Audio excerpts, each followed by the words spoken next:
Merci d'être présent et présente pour cette conférence sur comment accélérer les énergies renouvelables dans les territoires. Je me présente, Manon Delbello de l'agence Idées Communes. Je suis animatrice de cette table ronde aujourd'hui. L'objectif pendant 1 heure, c'est de rappeler les différents dispositifs existants pour accélérer les énergies renouvelables thermiques et électriques sur les territoires. Donc on parlera notamment des zones d'accélération, de la mission chaleur renouvelable et du dispositif des générateurs. Donc on représentera ces dispositifs rapidement, on verra les apports sur les territoires et on parlera des perspectives avant de laisser place à un petit temps d'échange ensemble. Avant de laisser la place à mes intervenants et intervenantes, j'aimerais juste faire un petit sondage à main levée pour savoir un petit peu qui est dans le public, qui est un élu de collectivité dans la salle, par hasard. D'accord. Qui est agent de collectivité. Très bien. Qui est un accompagnateur de collectivité pour la mise en place de stratégies d'énergie renouvelable. Ah, on en a quelques-uns. Et qui est professionnel des énergies renouvelables, développeur. Très bien. Des personnes qui n'ont pas levé la main, est-ce que vous êtes des associations éventuellement? Très bien. Des simples citoyens qui étaient à Montpellier et qui se baladent? Non. Très bien. Et aussi dans les collectivités ou agents qui ont levé la main, est-ce que vous avez mis en place une zone d'accélération sur votre territoire? Non plus. Et est-ce que des personnes se posent la question pour la mise en place de ces zones d'accélération et ont envie d'en savoir un peu plus aujourd'hui? Non. Et bien du coup, on va pouvoir apprendre beaucoup de choses au public. Très bien. Donc, sans plus attendre, mince, je me mets, voilà, donc on a fait connaissance et faisons connaissance maintenant avec les intervenants et intervenantes. Donc j'aimerais juste que vous nous disiez votre nom, prénom, votre structure et votre rôle, et ensuite pour pouvoir clarifier à chacun votre rôle dans l'accélération des énergies renouvelables. On commence avec vous, Alban. Bonjour. C'est bon, on vous entend. Ouais. En fait, j'entends. Pardon, excusez-moi, j'entends très mal. Peut-être vous pouvez régler le volume. Oui, est-ce qu'à la technique, on peut avoir un petit soutien de son pour... Bon, ça ira. D'accord, très bien. Donc, excusez-moi, Alban Faruya, donc je suis le chef de la division énergie Air Ouest à la DREAL Occitanie. Donc la DREAL, c'est une administration régionale décentralisée de l'État qui porte donc notamment les politiques publiques de l'État en matière d'énergie, d'aménagement, de logement et de protection de l'environnement. En matière d'énergie, en plus de son rôle d'animation de la politique publique, la DREAL intervient auprès des services de l'État, des collectivités et des acteurs économiques. Elle participe aux réflexions stratégiques en fait, sur le développement des ENR au niveau régional. Et elle mène des actions régaliennes d'instruction et d'autorisation des demandes liées au projet d'installation ENR et de développement des réseaux de transport d'énergie, que ce soit réseau d'électricité ou de gaz. Et donc voilà, donc ces missions en énergie sont assez multiples. Et comme par exemple aussi, on intervient en amont et en aval des appels d'offres de la Commission de régulation de l'énergie pour le développement des ENR. Très bien, merci beaucoup. Nathalie, bonjour. Oui, bonjour à tous. Donc, je suis Nathalie Trousselet, je suis coordinatrice du pôle transition énergétique à l'ADEME Occitanie. L'ADEME, c'est l'agence de la transition écologique, donc un opérateur de l'État. Alors notamment, nous voyons confier des fonds pour l'accélération de la transition écologique. Et au sein du pôle transition énergétique, nous travaillons sur un certain nombre de thématiques et notamment le déploiement des énergies renouvelables, ce qui fait que je suis là avec vous aujourd'hui. Alors ça signifie un certain nombre de choses, mais notamment nous travaillons avec des partenaires, des structures relais au quotidien. Nous les animons, pour certaines nous les finançons. Et également, en tout cas pour ce qui est de la chaleur, nous finançons un certain nombre d'installations et un certain nombre d'études. Voilà. Donc pour cette massification des opérations et de la transition énergétique, voilà. Donc un sujet que nous allons développer là, dans l'heure qui vient. Oui, merci Nathalie. Ensuite, Magali pour la région Occitanie. Oui, bonjour. Donc, je suis Magali Mistral. Je travaille à la région Occitanie et je suis chargée de projets énergie renouvelable à la direction de la transition écologique et énergétique. La région Occitanie a fixé dans son SRADET des objectifs de lutte contre le changement climatique et a adopté une stratégie REPOS pour devenir la première région à énergie positive en Europe à horizon 2050. Il s'agit pour cela de diviser par 2 les consommations d'énergie et de multiplier par 3 la production d'énergie renouvelable. Pour cela, la région Occitanie intervient avec l'ADEME et a mis en place un réseau d'animateurs pour les missions chaleur renouvelable. Et ensuite, la région intervient également en cofinancement sur des dispositifs régionaux ou à travers la gestion déléguée des fonds européens pour intervenir et développer les investissements ayant recours à la chaleur renouvelable. Et enfin, la région intervient toujours en collaboration avec l'ADEME, mais également avec l'AREC, l'Agence régionale énergie-climat, pour agir en faveur de la décarbonation et sur l'aide au développement des projets d'électricité renouvelable. Merci beaucoup Magali. Ensuite, Christelle, pour syndicat d'énergie de la Lozère. Donc Christelle Bout, technicienne chaleur renouvelable au syndicat départemental d'énergie de la Lozère. Donc la mission chaleur renouvelable, c'est justement un des dispositifs mis en place par l'ADEME et la région, qui vous sera développé là, juste après.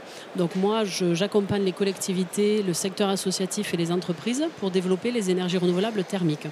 Donc c'est bien le chauffage, à la fois avec le bois énergie, la géothermie ou le solaire thermique. Dans le cadre de tous les dispositifs justement mis en place, le syndicat d'énergie a un contrat territorial signé avec l'ADEME et assure également la gestion déléguée du fonds chaleur pour le département de la Lozère. Et en parallèle, donc, le syndicat a déployé un moyen pour aider les collectivités à développer leurs projets de chaleur renouvelable, c'est-à-dire le mandat de maîtrise d'ouvrage que je vous présenterai juste après. Merci beaucoup Christelle. Ensuite, on fait un petit saut quand même. On parle donc de la commune qui est représentée aujourd'hui de Saint-Étienne-Vallée Française. Bonjour Patrick. Bonjour à tout le monde. Je suis Patrick Valderon. Je suis le maire d'un petit village du sud de Lozère. Et je suis là pour parler du réseau de chaleur qu'on a l'intention de mettre en place et de tout ce qu'on a fait en ce qui concerne les économies d'énergie et les énergies renouvelables. Merci. Et donc vous êtes accompagné de votre adjoint. Moi c'est Jean-Paul Elzière, je suis élu à Saint-Étienne-Vallée Française et je m'occupe plus particulièrement du projet réseau de chaleur sur la commune. Très bien, que l'on développera tout à l'heure. Et pour terminer, donc le syndicat mixte énergie du Gard, représenté. Bonjour à tous, du coup moi c'est Félix Fromental et je travaille au SMEG, syndicat d'électricité du Gard, sur l'accompagnement des collectivités sur les projets photovoltaïques en tout genre. Donc je suis sur le terrain en contact des élus. Allez-y. Et donc Samuel Chattard, je suis le directeur général du SMEG, donc territoire d'énergie du Gard. On a, en tant qu'autorité organisatrice de la distribution d'électricité, une compétence de maîtriser et maintenir le réseau électrique de toutes nos communes du Gard.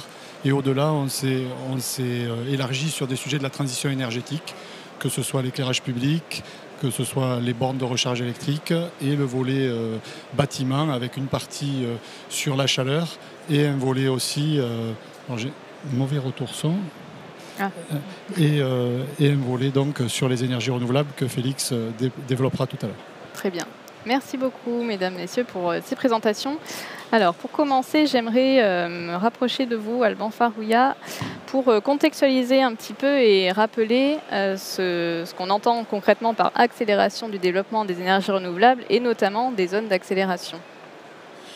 Donc la France a engagé une politique de développement des énergies renouvelables au début des années 2000 et donc depuis 2015 vise la neutralité carbone en 2050. Les énergies fossiles, il faut avoir en tête qu'elles représentent actuellement un peu plus de 2/3 de la consommation finale d'énergie.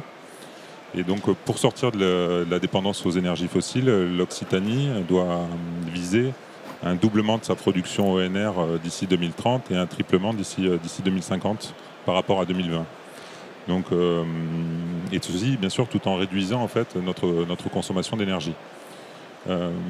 Les projets, actuellement, il y a des projets nationaux de stratégie nationale bas carbone et de programmation pluriannuelle de l'énergie qui sont des éléments programmatiques à horizon 2030 et 2050. sont en cours de consultation et ils viennent réaffirmer et voire renforcer ces objectifs. Donc c'est dans ce contexte en fait, que s'inscrit la stratégie d'accélération des énergies renouvelables qui porte l'ambition de rattraper le retard de la France en la matière. Donc cette stratégie elle vise à mobiliser prioritairement les surfaces artificialisées pour développer les énergies renouvelables, également à simplifier certaines procédures tout en préservant les enjeux paysagers et environnementaux, et également donc à planifier avec les élus locaux le développement des énergies renouvelables dans les territoires. Donc les zones d'accélération en fait, qui sont un nouvel outil de planification doivent aider en fait, à relever ces défis. Elles sont à l'initiative des communes et c'est un nouvel outil territorial qui est destiné à favoriser l'implantation de la production énergie des ENR terrestres pour l'ensemble des filières. Donc il y a eu une première période de définition des zones d'accélération qui aboutit à des propositions de zones par 26% des communes de la région. Donc vous avez la carte qui est projetée. Donc ça représente 1180 communes. Donc cette première période en fait, de définition des zones, elle a mis en évidence donc, un fort attrait en fait, pour la filière photovoltaïque, qui est celle qui a été majoritairement identifiée par les communes, que ce soit en nombre ou en surface. Et donc il y a un comité régional de l'énergie qui s'est réuni et qui a statué sur l'insuffisance des zones il y a eu 117 000 zones qui ont été proposées par ces communes, de ces zones par rapport aux objectifs régionaux. Donc ça, c'était lors d'un comité qui s'est tenu le 19 juillet 2024. Et donc suite à cet avis, une seconde période de transmission des zones est en cours. Donc depuis, en fait, des communes supplémentaires ont contribué, depuis la fin de la première période, ont d'ores et déjà contribué à transmettre de nouvelles zones d'accélération. Et donc je profite de cette tribune du coup pour inviter les communes à engager une réflexion en fait, sur la stratégie énergétique sur leur territoire et à proposer des zones qui présentent un potentiel d'accélération de la production ENR, que ce soit pour l'ensemble des filières, à la fois la chaleur renouvelable, l'électricité renouvelable et le gaz renouvelable. Et quel est l'intérêt justement pour les communes et les collectivités de définir ces zones, donc, qui est une démarche volontaire Oui, alors tout à fait, c'est une démarche volontaire. Les zones d'accélération, il faut les voir comme un outil à disposition des communes pour avoir une réflexion sur le développement des ENR sur leur territoire. Et ceci dans un esprit de solidarité territoriale et également de concertation. L'identification des zones d'accélération représente vraiment un intérêt pour les communes, car idéalement elles doivent faire ce travail en lien avec leur intercommunalité pour être actrices en fait, du développement des ENR sur leur territoire, en orientant l'accueil des ENR sur le périmètre communal en fonction des spécificités et des choix politiques de la collectivité dans le domaine. Donc la définition des zones d'accélération, c'est une occasion de lancer des réflexions et des débats pour s'interroger à la fois sur les besoins, les ressources et les potentiels énergétiques du territoire. Les zones d'accélération, elles permettent de structurer le débat local aussi sur l'intégration territoriale des ENR et également ceci en vue d'en favoriser l'acceptabilité, parce qu'il y a un vrai sujet d'acceptabilité de certaines ENR. Donc c'est vrai que ce travail sur les zones d'accélération peut aider à favoriser l'acceptabilité locale des ENR. Donc elles doivent guider les porteurs de projets dans les choix qui sont faits et améliorer l'attractivité des territoires pour les investissements ENR qui sont générateurs de revenus, qui peuvent être générateurs de revenus pour les collectivités. Donc pour les élus, définir des zones d'accélération, c'est le moyen d'identifier des périmètres qui soient à la fois attractifs pour les porteurs de projets et également acceptables pour les acteurs du territoire. Donc comme je vous le disais, on est actuellement dans la deuxième période de définition des zones. Et si des communes n'ont pas encore démarré, donc il y a effectivement un calendrier qui est en cours de transmission des zones. Si des communes sont trop justes en fait, pour transmettre des zones d'ici au 14 janvier 2025, il ne faut pas s'interdire de lancer des démarches sur leur territoire. Elles doivent poursuivre leur réflexion et il y aura d'autres occasions en fait, de transmettre ces zones d'accélération notamment dans le cadre suite à la nouvelle programmation pluriannuelle de l'énergie. Donc vraiment le message, si je dois en passer un, c'est profiter de cet outil-là pour lancer des réflexions de territorialisation des ENR sur votre territoire. Très bien. Et vu qu'on a un public qui est moins collectivité, pour celles et ceux qui accompagnent les collectivités ou qui les rencontrent, n'hésitez pas aussi à relayer. Il y a la slide d'après sur le... Alors tout à fait. Il y a différentes ressources qui sont disponibles, qui sont à disposition des collectivités, mais pas que, en fait, de tous les acteurs énergétiques. Il y a le portail cartographique ENR qui permet de transmettre, de définir et de transmettre des zones d'accélération, mais il comporte également tout un tas de données énergétiques et sur les enjeux environnementaux qui sont utiles pour tous les acteurs énergétiques, je dirais.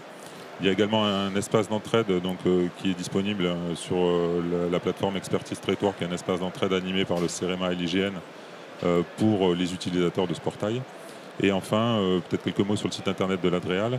Vous y trouverez différentes ressources comme une plaquette synthétique sur le dispositif, un guide technique sur les modalités de définition des zones, mais également l'analyse des zones d'accélération de la première période.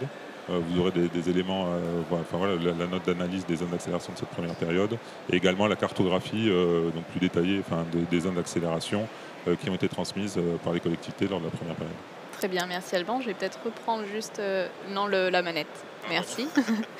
Et donc on a une collectivité qui est présente avec nous et qui s'avère donc avoir mis en place une zone d'accélération. Est-ce que Patrick, vous pouvez revenir rapidement sur cette zone d'accélération, la démarche de sa mise en place? Est-ce que ça apporte sur votre territoire? Nous, effectivement, dès notre arrivée, on est arrivé à la tête de la municipalité qu'en 2021. En début 2022,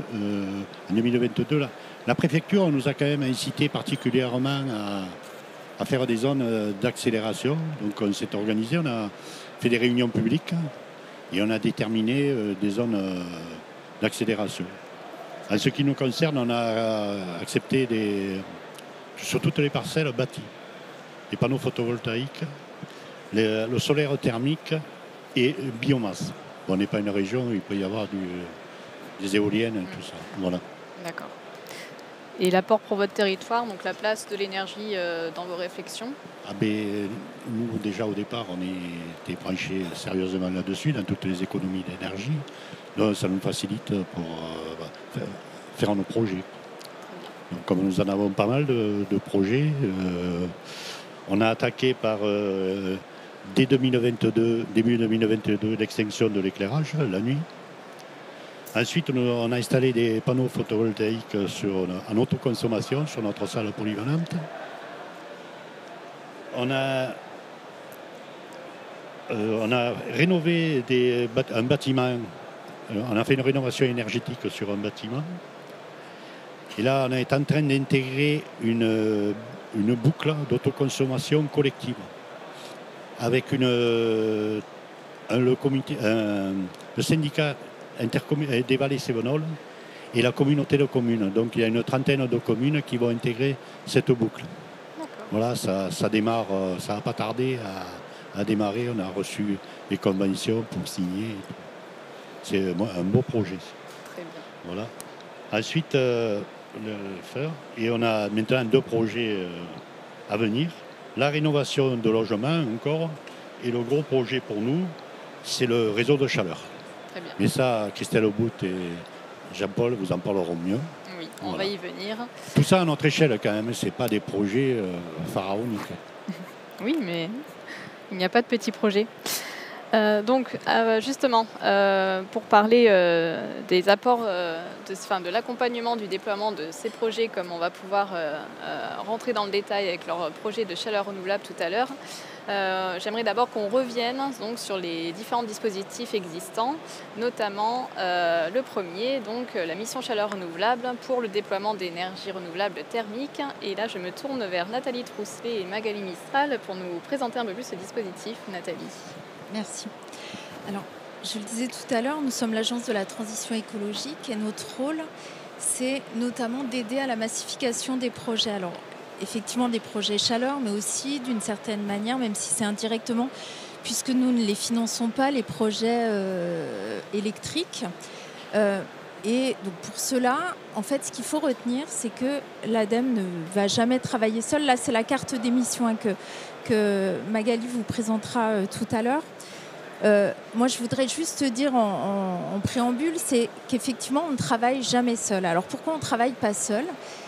C'est déjà parce que le territoire national, mais en ce qui nous concerne en Occitanie, le territoire régional, il est trop vaste pour qu'on puisse, nous, petite équipe Occitanie, aller rencontrer tous les porteurs de projets un par un. Et puis aussi et surtout, c'est parce qu'on considère que c'est important que ce soit des acteurs présents sur les territoires qui connaissent les territoires, qui connaissent les acteurs, qui aillent vraiment faire l'accompagnement de premier niveau. Alors c'est comme ça qu'on travaille notamment avec deux types de relais qui sont là aujourd'hui, les générateurs.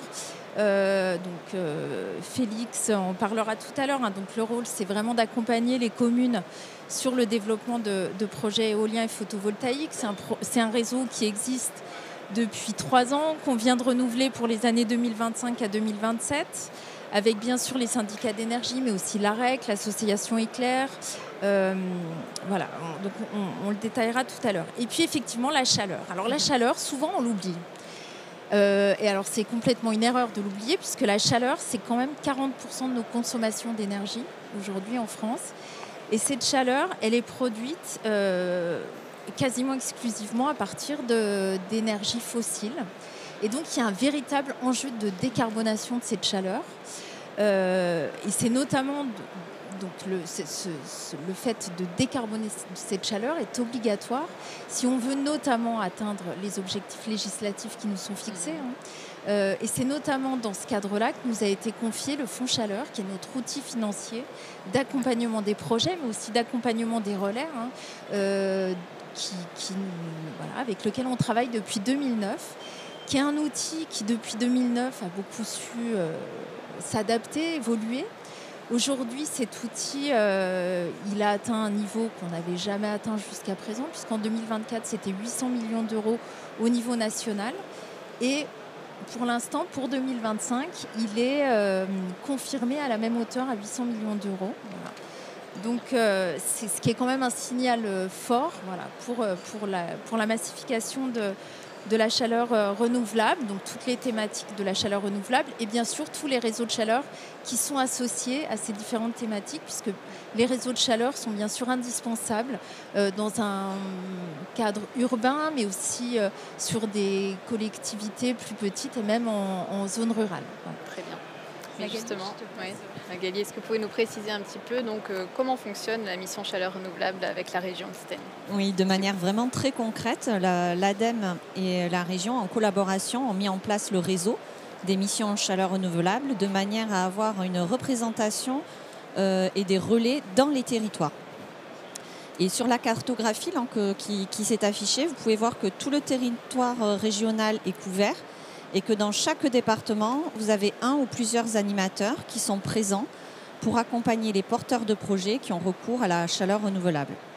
Cet accompagnement, il a pour objectif le développement des capacités de production en énergie renouvelable thermique en Occitanie, avec ses composantes que sont le bois énergie, la géothermie et le solaire thermique. Le rôle principal des missions, il sera de proposer à tout maître d'ouvrage potentiel un conseil de premier niveau personnalisé pour l'aider à faire des choix pertinents en matière de chaleur renouvelable.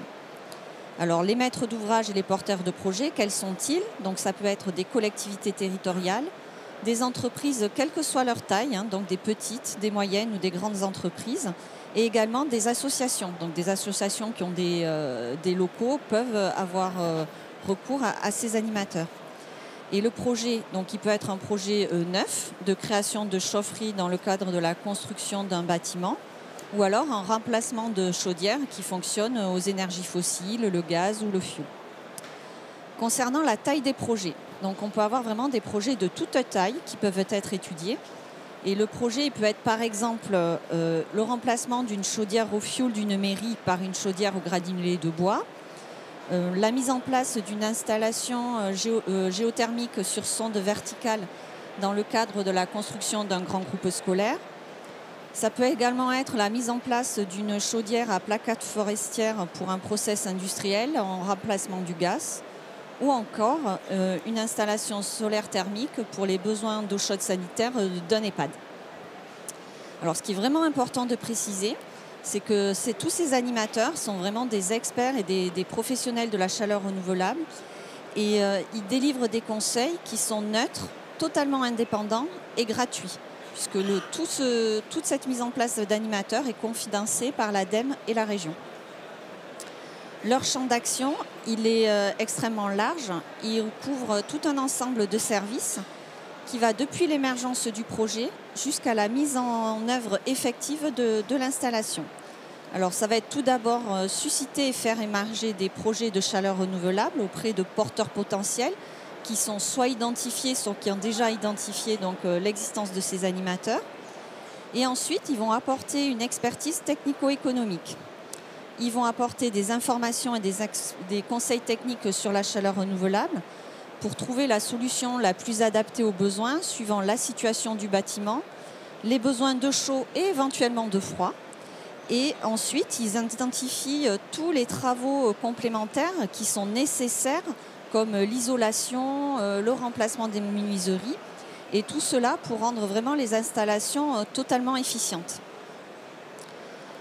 Ils vont ensuite pouvoir conseiller sur les aspects juridiques, administratifs et financiers, avec une identification en amont de tous les financements possibles pour garantir la réussite du projet. Ensuite, en faisant toutes ces analyses, l'émission réalise ce qu'on appelle des analyses d'opportunité techniques et économiques d'une installation, qui permettra de produire du chaud et éventuellement du froid dans certains cas. Une fois que le projet est validé, les animateurs accompagnent à la réalisation du projet et ils vont jusqu'à la mise en service de l'installation. Ensuite, ils participent également au suivi de toutes les installations en fonctionnement. En parallèle, ils contribuent à la structuration de l'approvisionnement en bois en veillant vraiment à l'amélioration de la qualité et de la disponibilité des combustibles bois sur les territoires. Et d'une manière générale, ils font vraiment tout un suivi, ils participent à l'observation des filières bois, géothermie et solaire thermique. Et enfin, suivant l'adresse de votre projet, si vous avez des projets, vous pouvez tout à fait les contacter, les animateurs des départements concernés. Et ces animateurs, ils jouent vraiment un véritable rôle d'accompagnement des territoires au quotidien pour le développement des énergies renouvelables thermiques. Et enfin, ce réseau, il est complété par d'autres acteurs territoriaux.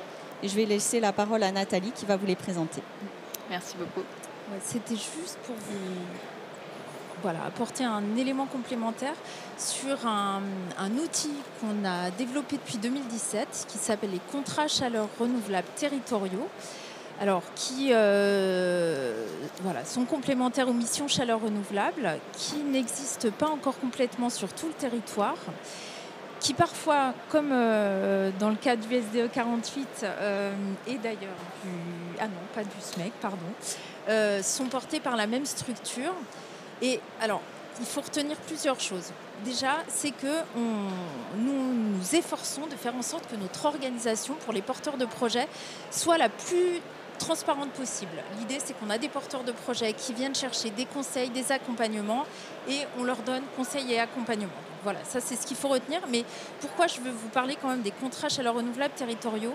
C'est parce que ce dispositif-là, il a permis d'apporter des aides à tous les projets, y compris aux plus petits projets, alors que pendant longtemps, le fonds chaleur, il était réservé aux projets d'une certaine importance. Voilà. Donc ce dispositif a ouvert l'accompagnement du fonds chaleur à tous les projets, ça c'est le premier point.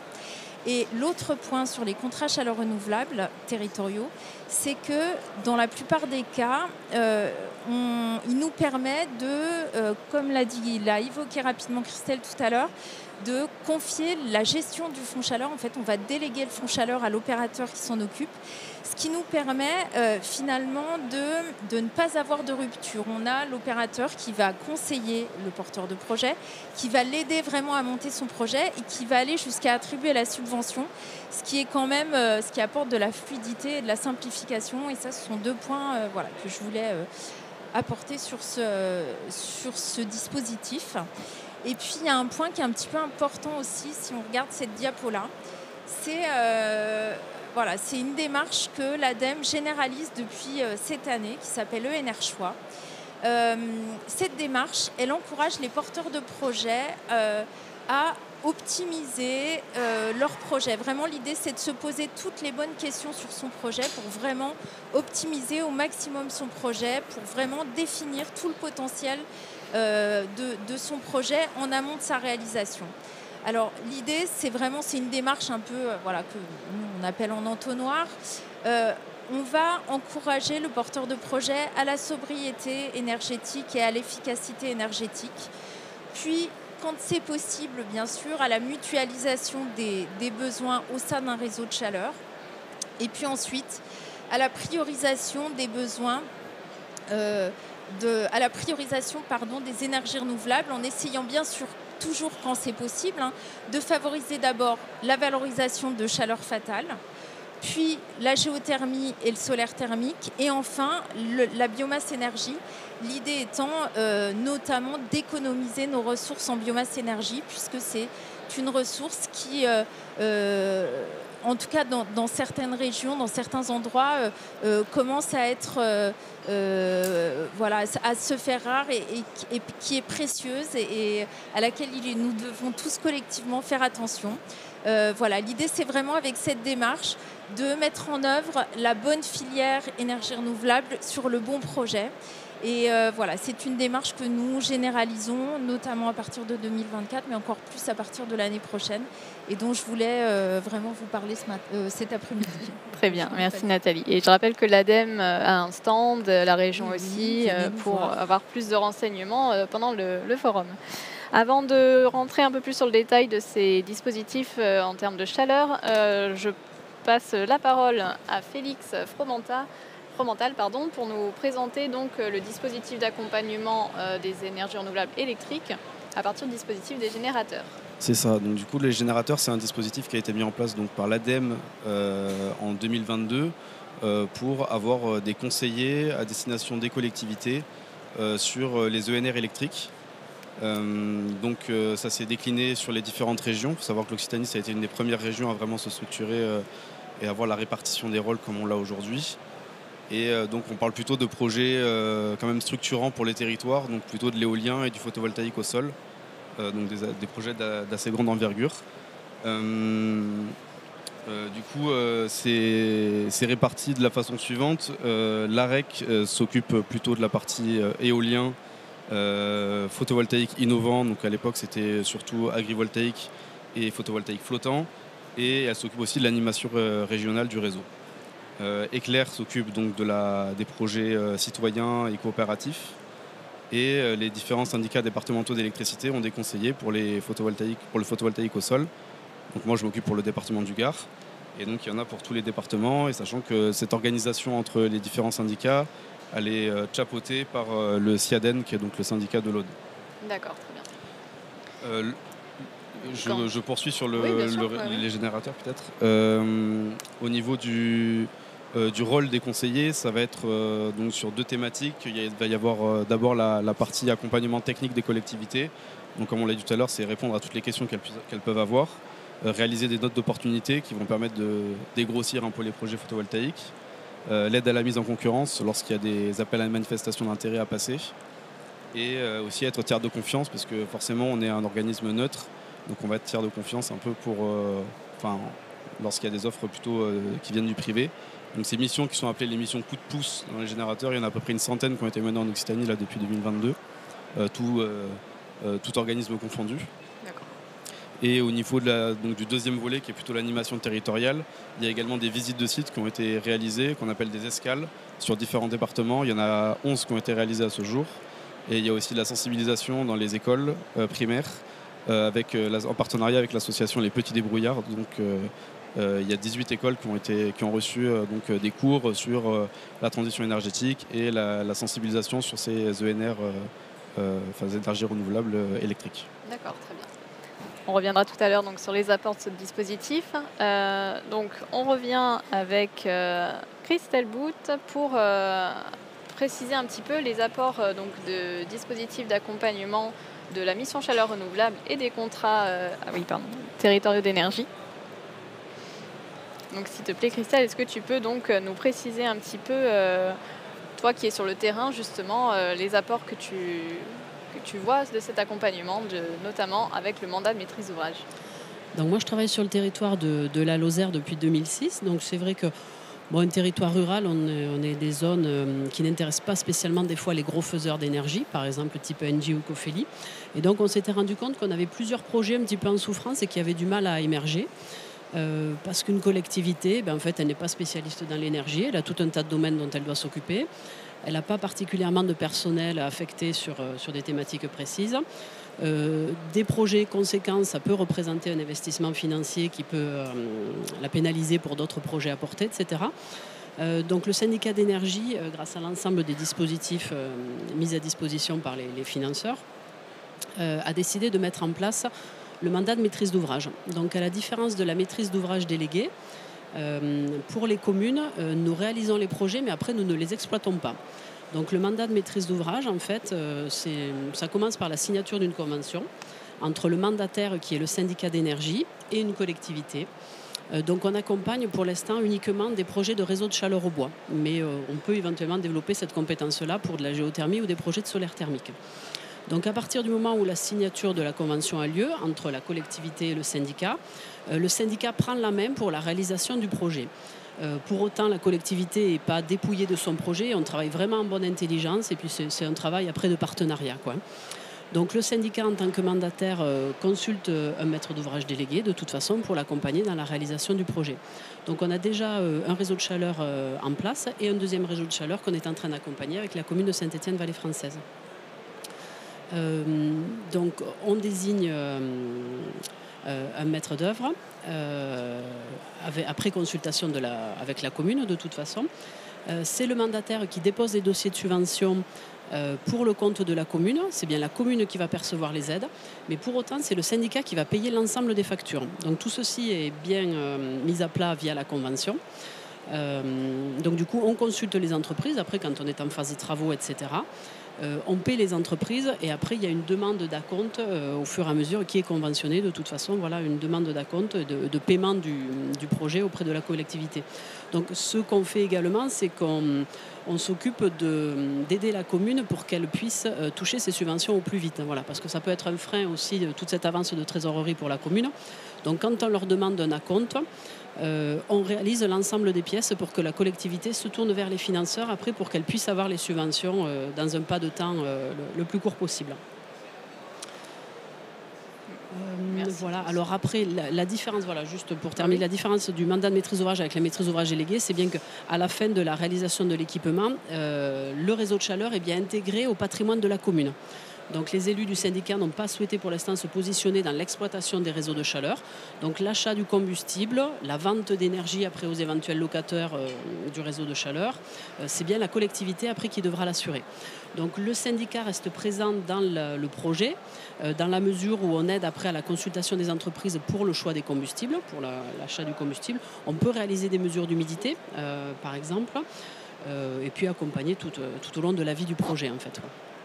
Très bien. Eh bien, ça nous fait une parfaite transition avec le projet donc, de chaleur renouvelable qui a été porté donc, par la commune de Saint-Étienne-Vallée Française qui est avec nous aujourd'hui. Donc, est-ce que Jean-Paul Elzière, vous pouvez revenir sur ce partenariat qui a été mis en place avec le SDE et donc nous expliquer l'apport que ça a été pour vous, pour la collectivité? Eh bien sûr, oui.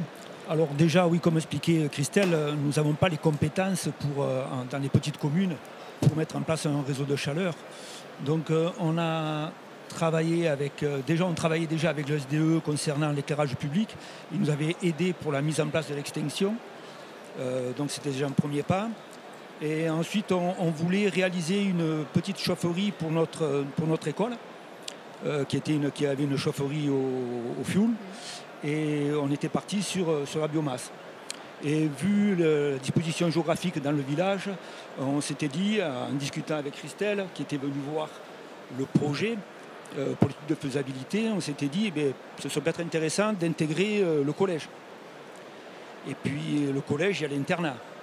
Et donc on a commencé à mûrir ce réseau de chaleur. On a intégré aussi le bâtiment des services et de la santé, qui est aussi notre entité avec la communauté des communes. Et plus la salle polyvalente et la mairie, ça nous faisait un beau réseau de chaleur qu'on a commencé à mettre en place. Donc on est parti ensuite sur la réalisation du mandat de maîtrise d'ouvrage qui nous a permis de nous soulager sur toutes ces études-là. Vous conseillez aussi. Et de nous conseiller sur les... Alors on est parti sur différentes productions d'énergie. Donc on a étudié aussi la géothermie, etc., etc. Mais bon, nous, dans notre village, on a plusieurs choses, mais on a le soleil et on a le bois. Donc on est parti sur ce projet-là de biomasse. Très bien. Et vous l'avez aussi élargi à d'autres collectivités et porteurs de projets en termes de rentabilité également. Oui, alors les différentes études montrent que ce projet sera rentable au bout d'une dizaine d'années. D'accord. Voilà, on rentre dans nos frais au bout de 10 ans. Très bien. Et donc, si des collectivités nous écoutent aujourd'hui, quel est selon vous l'apport principal de cet accompagnement et quelles sont vos perspectives là, pour les futurs mois à venir? Alors bon, pour les communes, c'est vraiment quelque chose de vraiment intéressant. Parce que comme je disais, on n'a pas la compétence. On est un petit village de 500 habitants et un cœur de 300. S'il n'y avait pas eu le SDE, on ne se serait pas lancé dans un réseau de chaleur. Voilà. D'accord, très bien. Et merci beaucoup. Peut-être que donc on parle de petites communes. Samuel, pardon. Est-ce que vous, sur le syndicat d'énergie du Gard, donc quels sont les apports que vous pouvez déjà nous partager avec l'accompagnement des générateurs et avec différents types de collectivités? Oui. Alors les générateurs, pour nous, ça a surtout été la prise de conscience des élus du sujet des énergies renouvelables. Tant qu'on n'était pas encore avec ce type de dispositif, on sentait que la transition énergétique était là, les élus en parlaient, mais ils n'avaient pas pris la décision de monter sur la thématique. Et c'est vrai que le dispositif qui s'appelait CocoPéop à l'époque nous a permis d'avoir cette dynamique de faire un réseau à l'échelle de l'Occitanie. Et donc les élus se sont dit, ok, il faut que nous aussi on se saisisse du sujet au niveau du Gard. Donc on a recruté Félix qui était en fin d'études d'ingénieur. Il a fait un stage chez nous de 6 mois. Et à l'issue duquel, à la fin 2022, on était pleinement opérationnel pour aller dans les missions telles qu'elles étaient prescrites par les générateurs. Donc on est parti dans cette rencontre vers les communes. Et c'est vrai que quand le contact avec les communes s'est effectué, l'identification initiale de l'objectif s'est avérée légèrement différente. On n'était pas sur les gros projets avec les ambitions de projets photovoltaïques au sol ou d'éolien, parce que c'est un sujet qui n'existe pas dans le Gard. Et finalement, on s'est retrouvé en face avec des élus qui nous disaient on a des bâtiments, on a des parkings, on était un petit peu en marge de ce qui était initialement le projet. Et donc on a construit un accompagnement des communes un peu plus élargi, un peu plus sur mesure. Et donc sur la base des notes d'opportunité qui étaient réalisées pour les projets initiaux des générateurs, on a élargi le dispositif. Donc Félix il réalise des notes d'opportunité pour les communes gratuitement, qui vont au-delà donc sur des projets, comme je disais, de toiture des bâtiments publics, d'ombrières. Il y a également le sujet, là pour le coup, qui était dans l'objectif initial d'accompagnement des communes quand elles sont challengées par un certain nombre de développeurs et de projets et qu'il faut les aider à la prise de décision. Donc là aussi, il y a un sujet. Et arrivé donc sur l'année dernière, le sujet qui a été évoqué tout à l'heure sur l'accélération de la production des énergies renouvelables. Et c'est vrai qu'on aurait pu tout à l'heure sur la carte faire un petit cocorico gardois à l'échelle de l'Occitanie, parce qu'il y a beaucoup plus de communes qui se sont positionnées. On revendique un petit peu le pourquoi. On a fabriqué un webinaire avec l'Association des maires du Gard et Enedis. On a accompagné donc avec un tutoriel aussi les communes. Au cas par cas, Félix a aussi accompagné quelques communes qui ont demandé de leur tenir la main. Donc c'est vrai que la deuxième vague de repêcher des communes, on sera un petit peu moins efficace puisqu'on a quasiment 80% des communes qui l'ont fait. On a pu aussi s'appuyer sur le réseau et les relations tissées avec les intercommunalités. On a des intercommunalités qui ont été fortement prescriptrices parce qu'elles ont aussi des ressources et elles ont pu aussi nous accompagner sur le sujet. Et enfin, pour boucler la boucle, on s'est rendu compte qu'il fallait venir sur le sujet de la CM Énergie parce que ces projets communaux, on a ce volume de notes d'opportunité, donc de projets à réaliser dans le Gard. Et il y a un besoin de venir accompagner les communes pour les aider à enclencher ces projets, à se dire on y va. Des fois c'est un petit plus financier, des fois c'est les modalités juridiques. On est là-dessus sur un projet qui est en train de se co-construire avec la Banque des Territoires et la Société d'économie mixte issue du syndicat d'énergie du Tarn qui vient nous apporter son expérience pour essayer d'être dans un outil agile pour faire émerger le maximum de projets en énergie renouvelable sur le Gard. Donc c'est vrai que pour nous, vraiment, le dispositif des générateurs, ce n'était pas l'ambition initiale, mais c'est l'ambition réseau, ça nous a mis le pied à l'étrier et ça nous a fait venir sur la thématique. D'accord, merci beaucoup. Et donc pour conclure et peut-être laisser place à quelques questions dans la salle, je me retourne vers vous, Alban, Nathalie et Magali. Donc pour nous partager un petit peu vos perspectives en entendant donc ces premiers retours de terrain. Oui, alors comme nous l'avons vu là, tout au long de cette table ronde, pour accélérer les ENR, il y a un vrai enjeu à ce que les territoires en fait, s'approprient la thématique et soient acteurs en fait, du développement de projets sur leur territoire. Que ce soit pour l'ensemble des filières, des filières ENR. Notamment aujourd'hui le photovoltaïque c'est peut-être la filière qui est la plus mature et qui est la dynamique la plus forte. Mais on a un cadre en fait, il y a des évolutions en fait, sur cette filière-là, mais on a besoin vraiment de l'ensemble des filières, d'embarquer l'ensemble des filières, que ce soit l'éolien pour concrétiser peut-être davantage de projets. Sur l'hydroélectricité, il y a aussi un enjeu peut-être alors qui est moindre parce que les objectifs régionaux sont atteints, mais peut-être plus d'avoir des stations de transfert d'énergie par pompage pour notamment avoir aussi des réserves, des stockages d'énergie en fait, qui permettent de délivrer de l'énergie à la pointe et de contrebalancer en fait, l'intermittence de certaines ENR. On a besoin de la chaleur renouvelable et notamment avec des filières qui sont peut-être un peu moins connues comme la géothermie ou le solaire thermique qui ont des atouts et qui sont peut-être moins mises en avant mais qui ont un vrai rôle à jouer dans la transition énergétique. On a parlé du bois énergie qui effectivement il y a une vraie interrogation en fait, sur la ressource et donc de peut-être plutôt l'utiliser de façon la plus pertinente possible, notamment via des réseaux de chaleur et également donc, les gaz renouvelables et la méthanisation. On n'en a pas trop parlé là lors de cette table ronde, mais il y a un enjeu aussi de décarbonation du gaz de nos réseaux.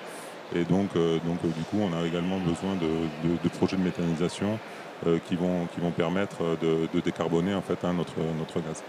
Donc on voit que vraiment il faut activer tous les leviers, toutes les ENR, et on se situe vraiment dans une période où il y a un vrai enjeu de changer de braquet, notamment compte tenu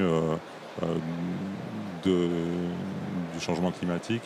Et juste peut-être pour finir, alors je suis désolé, mais pour finir, sur les réseaux, il y a aussi un enjeu sur les énergies qui sont sur les réseaux, on n'en a pas parlé là, mais un vrai enjeu aussi d'évolution des réseaux, des réseaux électriques et gaz. Il y a un vrai enjeu d'évolution des réseaux et d'obtenir de plus en plus de flexibilité et de capacité de stockage en fait, pour ces énergies qui sont difficilement stockables. Très bien, merci. Côté région Occitanie, Magali, Mistral. Oui, la dynamique engagée donc, pour l'atteinte des objectifs de région à énergie positive doit se poursuivre sur toutes les énergies renouvelables, qu'elles soient thermiques ou électriques. Et il est important de dire aussi qu'il faut continuer les efforts de sobriété et de diminution, de réduction de tous les besoins énergétiques. Et pour réussir tout cela, la mobilisation de tous les acteurs, qu'ils soient publics, privés ou associatifs, doit se poursuivre et pour cela en s'appuyant sur l'ensemble des relais qui sont mis en place sur les territoires. Merci beaucoup. Et pour terminer, Nathalie, côté ADEME. L'idée, pour moi, en conclusion, c'est de dire venez nous voir et venez voir nos relais. Vous en avez 2 ici, mais en fait, ils sont bons, ils ont une vraie expertise. Et en fait, ce qu'on voit, c'est qu'ils savent trouver des solutions, ils savent conseiller, ils savent aiguiller vers des bons bureaux d'études quand on en a besoin. Et là, alors, on a notamment parlé aujourd'hui de projets ruraux, mais en fait, la massification, elle se fera par tous les projets ruraux, les projets urbains, les projets industriels. Et c'est la diversité des projets, des porteurs de projets qui fera qu'on atteindra tous les objectifs. Et en fait, on a besoin d'un maillage de projets. Et c'est ces projets différents qui se sécuriseront en fait et se porteront les uns les autres. Voilà, c'est un peu le message que je voulais faire passer. Merci. Très bien. Merci beaucoup à vous tous et à vous toutes.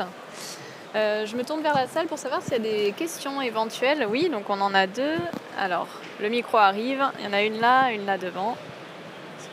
Bonjour. Oui, bonjour. J'avais une question concernant le mandat de maîtrise d'ouvrage. Oui. Est-ce que vous pouvez nous en dire plus sur les modalités d'attribution avec la collectivité ? Est-ce que vous avez parlé d'une convention, est-ce que c'est une convention de gré à gré ou est-ce que ça fait l'objet d'un marché public ? Et ensuite, juste pour faire le lien, est-ce que ce mandat-là, lui, il est rémunéré ou est-ce qu'il est entièrement pris en charge par la région ? C'est une convention de gré à gré. Et après qui définit l'ensemble des obligations des uns et des autres en fait. Mais c'est quand même vraiment un travail en partenariat. Alors c'est vrai qu'avec la signature de la convention, on peut penser que la commune est totalement dépouillée de son projet, mais l'intérêt c'est bien de travailler en collaboration avec les élus. Ils assistent à toutes les réunions de travaux, au choix des entreprises, etc. Même si c'est le syndicat qui fait le dépouillement des offres par exemple. Oui, en fait, je pensais simplement, pour préciser ma question, est-ce qu'il y a une mise en concurrence, une publicité ou c'est simplement un contrat de gré à gré Non, puisque ce sont les élus du syndicat d'énergie qui ont voté cette mission au sein du syndicat. Alors, la commune pouvait essayer de trouver d'autres faiseurs, mais c'est un projet qui était trop petit pour attirer, par exemple, des tiers opérateurs type Engie, Cofeli. Donc, ils se sont tournés vers le syndicat qui pouvait leur apporter cette prestation-là. Voilà. Et après, le syndicat se fait en effet rémunérer. Donc, la mission chaleur renouvelable, elle est totalement gratuite puisqu'elle est financée par l'ADEME et la région. Cette partie mandat de maîtrise d'ouvrage, c'est un pourcentage par rapport au total des travaux, mais qui est de toute façon plafonné. Je crois qu'on est, je ne sais plus exactement, mais voilà. C'est défini de toute façon à l'avance dans la convention et il y a un plafond s'il y a un changement au niveau de l'investissement, etc. J'ai répondu à toute la partie de la question. Et Patrick ou Jean-Paul voulaient peut-être compléter ? Oui, moi je veux simplement dire qu'on est très content d'être accompagné par le SDE. Je pense qu'en Lozère, on est bien servi, surtout qu'ils nous soignent aux petits oignons. Quand même. Voilà. Ensuite, on avait une question devant, s'il vous plaît. Juste là. Voilà. Merci. Bonjour. Bonjour, Thomas Greza, je suis président d'une coopérative citoyenne dans le Gard. Je voudrais poser une question à M. Chattard. Dans le Gard, il y a à peu près une dizaine de coopératives. Je sais que le CER travaille avec Cévennes Durable. Quelle pourrait être la place de ces coopératives dans la stratégie du syndicat ? Alors, on va parler directement de la stratégie peut-être de la SEM parce qu'on va être sur les projets de NR. On est sur une réflexion de co-construire les projets avec les territoires.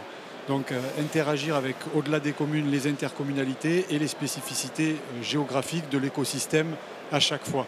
Donc on avait plutôt l'idée que dans le portage financier, il puisse y avoir une possibilité d'avoir un portage citoyen qui puisse se faire en lien direct avec les acteurs qu'il y aura sur le périmètre. Parce que vous occupez une partie du Gard, mais pas la totalité du Gard est couverte. Il y a des endroits où les projets ne sont pas du tout concernés par ces dynamiques de coopératives ou citoyennes.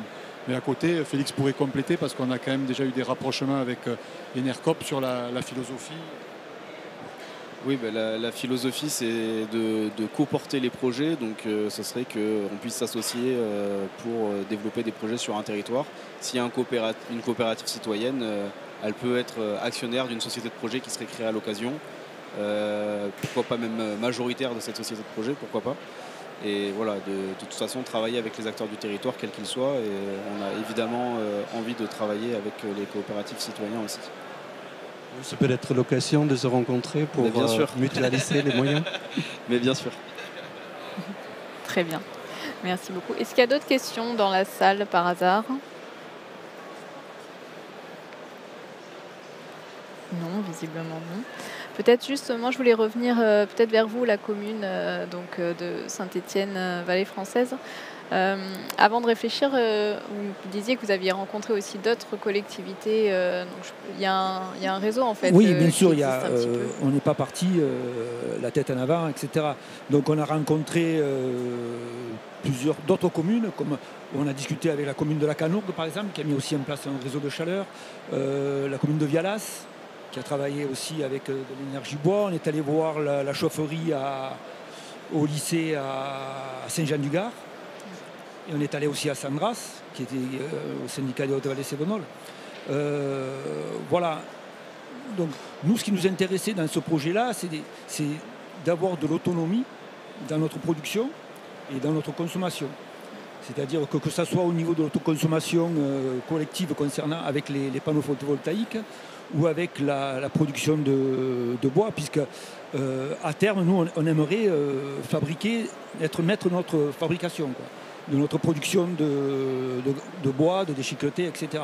C'est pour ça qu'aussi, il faudra commencer à travailler là-dessus, sur mettre en place une filière au niveau sud de Lozère, par exemple, avec d'autres collectivités, pour pouvoir avoir une matière première intéressante. Aujourd'hui, on va passer, je pense que sur les 5 prochaines années, on va travailler avec des privés, que ce soit la forêt privée ou voilà, pour nous fournir de la matière première. Mais à terme, on aimerait faire notre propre production. D'accord, très bien. Patrick, vous vouliez compléter ou non, c'est bon? On a récupéré des baies macins et 100 mètres. Donc il y a pas mal de bois. Donc c'est pour ça que comme on a visité Saint-Martin-de-Boubeau et à Sandras, ils font leur propre production.